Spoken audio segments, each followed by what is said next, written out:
அனைவருக்கும் வணக்கம். 2025ல திமுக ஆட்சியில என்னென்ன சம்பவங்கள் நடந்தது, என்னென்ன கொடூரங்கள் யார் யாருக்கு எதிராக நடந்திருக்கு அப்படிங்கறதா நாம இந்த வீடியோல பேச போறோம். நாம பேசுறோம் அப்படின்னா நாம மட்டும் பேசல, இது சம்பந்தமா ஒரு ரிப்போர்ட்டே வெளியாயிருக்கு. 2025ல திமுக ஆட்சியில என்னென்ன கொடூரங்கள் நடந்திருக்கு, எவ்வளவு வன்முறைகள் நடந்திருக்கு அப்படின்னு சொல்லிட்டு ஒரு ரிப்போர்ட்டே வெளியாயிருக்கு. அதுக்கு முன்னாடி அந்த விஷயத்துக்குள்ள போறதுக்கு முன்னாடி நம்ம சப்ஸ்கிரைபர்ஸ் கிட்ட கொஞ்சம் பேசணும் அப்படின்னு நினைக்கிறேன். என்னப்பா நம்ம தான் டெய்லியும் பேசிட்டு இருக்கோமே, கமெண்ட்ஸ்ல பேசுறோம், லைக்ல பேசுறோம், பேசிட்டு தானே இருக்கோம், என்ன புதுசா பேச போற அப்படின்னா உங்களுடைய சப்போர்ட்டுக்கு ஒரு பெரிய நன்றி சொல்லணும் அப்படின்னு நினைக்கிறேன். ஏன்னா நிறைய பேர் வந்து நான் ஃபர்ஸ்ட் கமெண்ட் பண்ணேன், ஃபர்ஸ்ட் லைக் பண்ணேன் அப்படின்னு சொல்லிலாம் கமெண்ட்ஸ்ல போடுறப்போ நமக்குள்ள நடக்கக்கூடிய அந்த கான்வர்சேஷனை பாக்குறப்போ எனக்கு ரொம்ப சந்தோஷமா இருக்கு. நீங்க வந்து இந்த பிரபா டாக்ஸை வந்து உங்க சேனலா நினைச்சு அந்த கமெண்ட்ஸ் போடுறது, லைக் போடுறது, அதுவும் சில ஐடிலாம் வந்து டெய்லி நான் வீடியோ போட்டனாலே ஃபர்ஸ்ட் கமெண்ட் வந்து போடுறீங்க. உங்களுக்குலாம் ரொம்ப ரொம்ப ரொம்ப நன்றி. ஏன் அப்படின்னா உங்களுடைய சப்போர்ட் இல்லாம பிரபா டாக்ஸ் வந்து இந்த அளவுக்கு வந்திருக்காது. நம்மள வந்து ரொம்ப இனிஷியல் ஸ்டேஜ்ல இருந்து ஃபாலோ பண்றவங்களுக்கு தெரியும் எவ்வளவு ஸ்ட்ரகிளுக்கு அப்புறம் நம்ம வந்து இப்போ இந்த 1 lakh சப்ஸ்கிரைபர்ஸை தாண்டி இந்த இடத்த நிக்கிறோம் அப்படின்னு தெரியும். ஸோ உங்களுடைய சப்போர்ட்டுக்கு ரொம்ப ரொம்ப ரொம்ப நன்றி. இன்னொரு விஷயம் என்ன அப்படின்னா அந்த ஹைப் அப்படிங்கிற விஷயத்த நம்ம சேனலை ஃபாலோ பண்ணக்கூடிய நிறைய பேர் வந்து பயன்படுத்துறது இல்ல. ஒருவேளை உங்களுக்கு தெரியாம கூட இருந்திருக்கலாம். நீங்க உங்களுக்கு அந்த வீடியோ பிடிச்சிருக்கு, அந்த வீடியோவை இன்னும் நிறைய பேர் பார்க்கணும் அப்படின்னு நினைக்கிறீங்கன்னா கீழே வந்து யூடியூப்ல வந்து ஹைப் அப்படிங்கிற ஒரு ஆப்ஷன் கொடுத்துருக்காங்க. அந்த ஹைப் கொடுத்தீங்க அப்படின்னா நம்ம வீடியோ வந்து இன்னும் நிறைய பேருக்கு போய் சேரும், நிறைய பேர் வந்து அந்த வீடியோவை பார்ப்பாங்க. ஸோ அந்த ஹைப் அப்படிங்கிற விஷயம் நம்ம சேனல்ல கம்மியா இருக்கு, யாரும் அதிகமா ஹைப் பண்ணல அப்படின்னு எனக்கு ஃபீல் ஆகுது. சோ ஒருவேளை உங்களுக்கு தெரியாம இருந்தது, ஹைப் அப்படிங்கிற ஒரு ஆப்ஷன் இருக்கு அப்படிங்கிறது தெரியாம இருந்தது அப்படின்னா இனிமே நம்ம சேனல் வீடியோ பார்க்கக்கூடிய நண்பர்கள், ஃபாலோவர்ஸ் யாரா இருந்தாலும் சரி, அந்த வீடியோ உங்களுக்கு பிடிச்சிருந்தது, நிறைய பேர் பார்க்கணும் அப்படின்னு தோணுச்சுன்னா கண்டிப்பா ஹைப் அப்படிங்கிறத கொடுங்க, மறந்துடாதீங்க. அதே மாதிரி இன்னொரு விஷயம் என்ன அப்படின்னா 2026 நம்ம வந்துட்டோம். இந்த விஷயத்துக்காக ஒரு வருஷமாவே இதுக்காக போராட்டம் அப்படிங்கிறத நடத்திட்டு இருக்கோம். 26 தேர்தலுக்காக. அந்த தேர்தல்ல உங்களுடைய ஆப்ஷன் யாரு அப்படிங்கிறத நீங்க மறக்காம கமெண்ட் பாக்ஸ்ல வந்து சொல்லணும். ஏன்னா தமிழ்நாட்டு களத்துல இப்போ நம்ம மேஜரா பார்க்கக்கூடியது அதிமுக, திமுக, அப்புறம் தமிழக வெற்றி கழகம், அப்புறம் நாம் தமிழர் கட்சி. இவங்க 4 பேர் தான் இப்ப தமிழ்நாட்டு அரசியல் களத்துல ஒரு பிரைமரி போர்ஸ் அப்படின்னா இவங்க 4 பேர் தான். இதுல யாருடைய ஆட்சி வந்து 2026ல அமைஞ்சா நல்லா இருக்கும், நான் வந்து இந்த ஆட்சியை எதிர்பார்க்கிறேன் அப்படின்னு உங்க மனசுல ஆளாருக்கு ஒரு நபர் இருப்பாங்கல்ல, சோ அது யாரு அப்படிங்கிறத மறக்காம வந்து கமெண்ட் பாக்ஸ்ல சொல்லுங்க. அதே மாதிரி இன்னொரு கொஸ்டின் என் மனசுக்குள்ளே இருக்கக்கூடிய கேள்வி, தமிழ்நாட்டுல பல பேருடைய மனசுக்குள்ள இருக்கக்கூடிய கேள்வி என்ன அப்படின்னா, விஜய் அவர்கள் தனிச்சு நிக்க போறேன் அப்படின்னு சொல்லிட்டாங்க, விஜய் அவர்களுடைய தலைமையில தான் கூட்டணி அமைப்போம் அப்படின்னு சொல்லிட்டாங்க. அப்படி இருக்கப்போ இது வரைக்கும் தமிழ்நாட்டுல ஒரு எக்ஸாம்பிள் சொல்றேன், ஒரு 4 கோடி ஓட்டு இருக்கு அப்படின்னா அதை அதிமுக, திமுக, நாம் தமிழர் இவங்க தான் மாத்தி மாத்தி வாங்கிட்டு இருந்தாங்க. இப்ப விஜய் அப்படிங்கிற ஒரு புது நபர் வராங்கல்ல, சோ அவங்க அந்த 4 கோடி ஓட்டுல இருந்து தான் விஜய் அவங்க வந்து ஒரு ஓட்டை எடுத்து அவங்க எங்களுக்கு இத்தனை % ஓட்டு இருக்கு அப்படின்னு காமிக்க முடியும். அந்த ஓட்டை விஜய், அதாவது தமிழக வெற்றி கழகம் ஒரு ஓட்டை எடுப்பாங்கல்ல, அந்த ஓட்டை யாருகிட்ட இருந்து எடுப்பாங்க? அதிமுக கிட்ட இருந்து எடுப்பாங்களா, திமுக கிட்ட இருந்து எடுப்பாங்களா, நாம் தமிழர் கிட்ட இருந்து எடுப்பாங்களா அப்படிங்கிற கேள்வி எனக்கு மட்டும் கிடையாது, தமிழ்நாட்டுல நிறைய பேருக்கு இருக்கும். விஜய்க்கு விழப்போற ஓட்டு வந்து யாருகிட்ட இருந்து பிடுங்கப்பட கூடிய ஓட்டா இருக்கும் அப்படிங்கிற கேள்வி எல்லாருக்குமே இருக்கும். சோ எனக்கும் இருக்கு, உங்களுக்கு தெரிஞ்சது அப்படின்னா சொல்லுங்க. 2025ல திமுக ஆட்சியில ஏதோ ஒரு ரிப்போர்ட் வெளியாயிருக்குன்னு சொன்னீப்பா, என்ன அப்படின்னா 365 நாளுக்கும் திமுக ஆட்சியில வந்து ஏதோ ஒரு கொடூரங்கள் நடந்திருக்கு அப்படிங்கிற லிஸ்ட நம்ம சொல்லிக்கிட்டே இருக்கலாம்.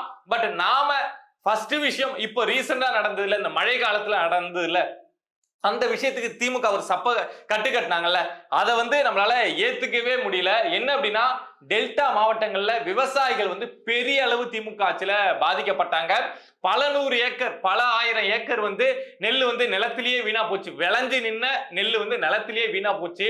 அதை அறுத்து கட்டி அவ்வளவு கஷ்டப்பட்டு செலவு பண்ணி கொண்டு வந்து குடவுன்ல அடுக்கி வச்சிருந்த நெல் வந்து இன்னைக்கு நம்ம கைக்கு காசு வந்துடும், நாளைக்கு நம்ம கைக்கு காசு வந்துடும், நெல் வந்து நாளைக்கு விற்பனை ஆயிடுச்சுன்னா நாளைக்கு அது அவங்க கைக்கு போயிடும், நமக்கு கைக்கு வந்து காசு வந்துடும் அப்படின்னு சொல்லிட்டு அவ்வளவு விவசாயிகள் வந்து காத்துட்டு இருந்தாங்க. மரத்தடியில அங்கங்க மூட்டையா கொட்டி இந்த கவர்மெண்ட் குடவுன்ல கொண்டு போய் வச்சு அப்படிலாம் காத்துட்டு இருந்தாங்க.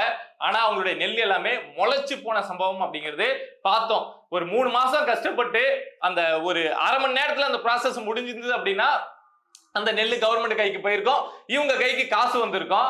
ஆனா அதை இந்த திமுக அரசு சரியா செய்யாம அவ்வளவு விவசாயிகளை அவ்வளவு பேரை கஷ்டப்படுத்தினாங்க. கஷ்டப்படுத்தினதோட மட்டும் இல்லாம கொச்சப்படுத்தினாங்க. விவசாயிகள்லாம் பொய் சொல்றாங்க, அது மாதிரிலாம் நெல்லு நனையவே இல்லை தெரியுமா அப்படின்னு சொல்லிட்டு உதயநிதி ஸ்டாலின் போயிட்டு அங்க உட்காந்துட்டு கதை விட்டாரு. நம்ம வேளாண் துறை அமைச்சர் வந்து பன்னீர்செல்வம் அங்க போய் உட்காந்துட்டு கதை விட்டாரு. ஆனா டெல்டா மாவட்ட விவசாயிகளுக்கு அங்க அந்த ஒரு 6-7 மாவட்டங்கள்ல இருக்கக்கூடிய பொதுமக்களுக்கு அங்க என்ன நடந்தது, எவ்வளவு விவசாயிகள் பாதிக்கப்பட்டாங்க, எவ்வளவு நெல் மூட்டைகள் வந்து முளைச்சுது எல்லாமே அவங்களுக்கு தெரியும். அத திமுக எப்படி மூடி மறைக்க பார்த்தாங்க அப்படின்னு தெரியும். சோ 2025ல திமுக விவசாயிகளுக்கு எதிரா நின்னுதா அப்படின்னா முழுக்க முழுக்க நின்னுது. ஏன்னா திமுக நினைச்சிருந்ததுன்னா இவங்க வந்து ஒரு டீ செலவுக்கு செலவு பண்றாங்கல்ல, ஒரு சும்மா ஆடம்பர வாழ்க்கைக்கு செலவு பண்றாங்கல்ல, ஒரு நாள் ஆடம்பர வாழ்க்கைக்கு, அந்த பணத்தை இந்த விவசாயிகள் பாவம் அப்படின்னு நினைச்சு அந்த பணத்தை வச்சு ஒரு ஷெட் அமைச்சு கொடுத்திருந்தாங்க, அதை முன்கூட்டியே ஒரு ஏற்பாடு செஞ்சிருந்தாங்க அப்படின்னா அவ்வளவு விவசாயிகளையும் அந்த 6-7 மாவட்ட டெல்டா மாவட்ட விவசாயிகளையும் அந்த கண்ணீர்ல இருந்து காப்பாத்தி இருக்கலாம். ஆனா திமுகவுக்கு இவங்களுடைய கண்ணீரை விட அங்க கார் ரேஸ் நடத்துறது தான் முக்கியமா இருக்கு. இவங்களுடைய கண்ணீரை விட வெளிநாட்டு சுற்றுப்பயணம் தான் முக்கியமா இருக்கு. அந்த எதிரொலியை வந்து 2026 தேர்தலில் டெல்டா மாவட்டங்கள்ல கண்டிப்பா திமுக பார்ப்பாங்க. அதே மாதிரி விவசாயிகளை இப்படி பண்ணாங்களா அப்படின்னு பார்த்தா அடுத்த விஷயம், ஒரு சமூகத்துல எல்லாரும் எந்த விஷயத்தை வந்து ரொம்ப கவனமா பார்ப்பாங்க அப்படின்னா பெண்கள் பாதுகாப்பா அந்த மாநிலத்துல இருக்காங்களா அப்படிங்கிறது எல்லாருக்குமே இருக்கக்கூடிய, உலக அளவுல ஒரு நாட்டுல பெண்கள் பாதுகாப்பா இல்லைன்னா கூட அந்த நாட்டை வந்து நம்ம மட்டமா தான் பார்ப்போம். அப்படிங்கிறப்போ ஒரு மாநிலம் அப்படின்னா யோசிச்சுக்கோங்க, தமிழ்நாட்டுல 2025ல பெண்கள் பாதுகாப்பா இருந்தாங்களா அப்படின்னு நம்ம தேடி பார்க்கிறப்போ அது சம்பந்தமான ரிப்போர்ட் சொல்லக்கூடிய விஷயங்கள் அப்படிங்கிறது பள்ளிகள்ல நிறைய படிக்கிற சிறுமிகளுக்கு வந்து பாலியல் துன்புறுத்தல் அப்படிங்கிறது நடந்திருக்கு. அங்க வேலை பார்க்குற டீச்சரே அந்த மாணவி ஏதாவது பண்றது, அந்த சிறுமி ஏதாவது பண்றது அப்படின்னு சொல்லிட்டு போக்சோ வழக்குகள் அப்படிங்கிறது 2025ல திமுக ஆட்சியில அதிக அளவு பதியப்பட்டிருக்கு. அந்த சம்பவத்தை செஞ்சது வெளியில இருந்த ஒரு பொறுக்கி, வெளியில இருந்த ஒரு நபர் அப்படிங்கிறத தாண்டி அந்த பள்ளியில வேலை பார்க்கக்கூடிய ஆசிரியர்களே நிறைய பேர் செஞ்சிருக்காங்க அப்படிங்கிறது மனசுக்கு ஒரு வருத்தத்தை கொடுக்கக்கூடிய ஒரு செய்தியா இருக்கு. இது போக இன்னொரு முக்கியமான விஷயம் என்ன அப்படின்னா, இத மாதிரி சம்பவங்கள் நடந்தது இல்ல, அந்த சம்பவத்துக்கு நடவடிக்கை எடுக்காம திமுக அரசு நிறைய இடங்கள்ல அதை மூடி மறைக்க வந்து முயற்சி பண்ணியிருக்காங்க. கிருஷ்ணகிரியில நடந்திருக்கு, திருச்சியில நடந்திருக்கு, நிறைய இடத்துல நடந்திருக்கு. கிருஷ்ணகிரியில தான் போச்சம்பள்ளி அப்படிங்கிற ஒரு ஊர்ல இருக்கக்கூடிய ஊராட்சி ஒன்றிய பள்ளியில 8வது படிக்கிற மாணவிய அதே ஸ்கூல்ல வேலை பார்க்கக்கூடிய 4 ஆசிரியர்கள் வந்து திரும்ப பாலியல் வன்புறுத்தல் பண்ணியிருக்காங்க. கடைசியா அந்த விஷயம் எப்படி வெளியிலேயே தெரிய வந்தது அப்படின்னா, அந்த மாணவி வந்து பிரெக்னென்ட் ஆயிட்டாங்க. பிரெக்னென்ட் ஆனதுக்கு அப்புறம் அவங்க வீட்டுக்கு தெரிய வந்து அதுக்கப்புறம் அதை செஞ்சது யாரு அப்படின்னு பார்த்தா அந்த பள்ளியில வேலை பார்க்கக்கூடிய 4 பேர் அப்படின்னு, ஆசிரியர்கள் 4 பேர் அப்படின்னு தெரிய வந்தது. இத மாதிரி எக்கச்சக்கமான சம்பவங்கள். ஸ்கூலுக்கு போன எல்கேஜி படிக்கிற யூகேஜி படிக்கிற குழந்தை வந்து விழுப்புரத்துல வந்து அங்க இருக்கக்கூடிய செப்டிக் டேங்க்ல யாரோ அடிச்சு கொண்டுட்டாங்க, ஆனா செப்டிக் டேங்க்ல விழுந்து இறந்துருச்சு அப்படின்னு ஒரு டிராமா போனது அப்படின்னு பள்ளி சம்பந்தமான விஷயங்கள்ல, அதாவது பெண்களுக்கு வன்முறை நடக்கிறதே தவறான விஷயம் ஒரு சமூகத்துல, ஆனா பள்ளியில படிக்கக்கூடிய சின்ன பிள்ளைகளுக்கு வன்முறை அப்படிங்கிறது 2025ல திமுக ஆட்சியில நிறைய நடந்திருக்கு. இப்ப ரீசெண்டா நம்ம கோயம்புத்தூர்ல பாக்கலையா, ஒரு ஆணும் ஒரு பெண்ணு வந்து தனியா கார்ல உட்காந்து பேசிட்டு இருக்கப்போ 3 பேர் வந்து வெளியில இருந்து வந்து அவங்கள பாலியல் வன்கொடுமை பண்ணி 3 பேர் சேர்ந்து ஒரு இரவு ஃபுல்லா வச்சு பாலியல் வன்கொடுமை பண்ண விஷயம் அப்படிங்கிறத பார்த்தோம். அதே மாதிரி இந்த ஈசிஆர்ல வந்து ஒருத்தவங்க ஃபேமிலியோட போறப்போ திமுக கொடி போட்ட கார் வந்து அவங்கள மிரட்டி அங்க வந்து அவங்கள துரத்தி, அந்த சம்பவங்கள்லாம் மறந்துருக்க மாட்டீங்க அப்படின்னு நினைக்கிறேன். உங்களுக்கு ஞாபகம் வரல அப்படின்னா ஈசிஆர் வைரல் வீடியோ அப்படின்னு போடுங்க, அந்த வீடியோ வந்துடும். அவ்வளவு கொடூரங்கள். குடும்பத்தோட ஃபேமிலியோட போனவங்களுக்கு திமுக கொடி போட்ட கார்ல வந்த நபர்கள் வந்து மிரட்டல் கொடுத்ததெல்லாம் பார்த்தோம். இப்போ ரீசெண்டா ராமேஸ்வரத்துல வந்து ஒரு 12th படிக்கிற மாணவி வந்து ஸ்கூலுக்கு போறாங்க, அங்க வந்து ஒரு பொறுக்கி பையன் என்ன போதையில இருந்தானோ என்ன பண்ணானோ தெரியல, என்னத்தை உள்ள போட்டிருந்தானோ, வீரனை போட்டிருந்தானா எதை போட்டிருந்தான்னு தெரியல, அவன் வந்து அந்த மாணவியை ரோட்ல வச்சு வெட்டி கொன்ன சம்பவம் அப்படிங்கறத இப்போ நடந்தது. சரி, இதுதான் பெண்களுக்கு எதிரான வன்முறை தான் இப்படி இருக்கு அப்படின்னு பார்த்தா, சரி ஆட்சியாவது ரொம்ப பியூரா செய்யறாங்களா, ஊழல் செய்யாம செய்யறாங்களா, ஊழல் இல்லாம ஆட்சி செய்யறாங்களா அப்படின்னு பார்த்தா இந்த வருஷத்துல மட்டும் எக்கச்சக்க பேருக்கிட்ட இடி ரைடு அப்படிங்கிறது நடந்திருக்குங்க. முக்கியமா டாஸ்மாக் துறையில வந்து இடி ரைடு நடந்தது அப்படிங்கிறத பார்த்திருப்பீங்க. ஒரு 1000 கோடி அப்படின்னு தான் அமலாக்கத்துறை சொன்னாங்க, ஆனா அது வந்து 50,000 கோடிக்கு மேல 1 லட்சம் கோடி வரைக்கும் அதுல ஊழல் நடந்திருக்கு அப்படிங்கிறது தான் எல்லாரும் வைக்கக்கூடிய குற்றச்சாட்டு. ஆனா அமலாக்கத்துறை வந்து 1000 கோடி அப்படின்னு தான் அந்த ஆரம்பத்துல சொன்னாங்க. சோ அவ்வளவு பெரிய விஷயம் டாஸ்மாக் துறையில நடந்தது அப்படிங்கிறது திமுக மேல வைக்கிற ஒரு பெரிய குற்றச்சாட்டு. அதுல என்ன அப்படின்னா பாதி லீகலா கவர்மெண்ட் ப்ரொசீஜர்ல வந்து விக்கிறது, பாதி வந்து திமுக காரனுடைய சொந்த கம்பெனில இருந்து கொண்டு வந்து இல்லீகலா விக்கிறது அப்படின்னு கிட்டத்தட்ட ஒரு கவர்மெண்ட் சிஸ்டத்தையே திமுக தப்பா யூஸ் பண்ணிருக்காங்க அப்படிங்கறதா டாஸ்மாக் துறை முறைகேடு அப்படிங்கிற விஷயம். அதுக்கு முன்னாடி வரைக்கும் செந்தில் பாலாஜிக்கு 10 ரூபா பாலாஜின்னு முன்னாடியே பேர் உண்டு. ஆனா அந்த சம்பவம் நடந்ததுக்கு அப்புறம் தான் 10 ரூபா பாலாஜி அப்படின்னாவே இனிமே செந்தில் பாலாஜி தான் இன்னும் 100 வருஷம் கழிச்சு கூட ஞாபகத்துக்கு வருவார். 10 ரூபானாவே செந்தில் பாலாஜி தான் ஞாபகத்துக்கு வருவார் அப்படிங்கறத மாத்திர ஒரு சம்பவம் அப்படின்னா இந்த டாஸ்மாக் முறைகேடு. அது சம்பந்தமா நடத்தப்பட்ட ரைடு தான். இந்த ஒரு ரைடு தான் நடந்தது அப்படின்னா நீர்வளத்துறை அமைச்சர் பொது செயலாளர் இருக்கார் இல்லையா திமுகவுல துரைமுருகன். சோ அவரு சம்பந்தமான ஒரு மகன் சம்பந்தமான இடத்த இடி ரைடு நடந்தது. உடனே டெல்லிக்கு ஓடினாங்க. அதுக்கு முன்னாடியே கே என் நேருடைய தம்பி கே என் ரவிச்சந்திரன், அருண் நேரு இவங்க சம்பந்தமான இடங்கள்ல பல இடங்கள்ல இத மாதிரி இடி ரைடு அப்படிங்கிறது நடந்தது. இது போக KKSSR அப்படின்னு சொல்லிட்டு பல அமைச்சர்கள் தொடர்புடைய இடங்கள்ல இந்த 2025 திமுகவுக்கு எதிராக திமுக செஞ்ச குற்றங்களை வெளியில கொண்டு வரணும் அப்படின்னு சொல்லிட்டு அமலாக்கத்துறை தரப்புல இருந்து பல ரைடு அப்படிங்கிறது நடத்தப்பட்டிருக்கு. தனியா தமிழ்நாட்டுக்குன்னே ஒரு டீமை போடுற அளவுக்கு இந்த 2025 திமுக நபர்கள் மேல இடி ரைடு அப்படிங்கிறது நடந்திருக்கு. பட் என்ன நடந்து என்ன பண்றது, ஒரு நடவடிக்கையும் இல்லையே, ஒரு கைது இல்லையே. ஒரு கே என் நேருவையோ ஒரு துரைமுருகனையோ இல்ல செந்தில் பாலாஜியோ யாரையாவது கைது பண்ணாங்களா அப்படின்னு கேட்டா பண்ணலதான். எனக்கும் பண்ணல அப்படிங்கிறது வருத்தம் தான். இனிமேலாவது தேர்தல் வரப்போகுது இல்லையா, இனிமேலாவது ஏதாவது கைது பண்றாங்களா அப்படின்னு பார்ப்போம்.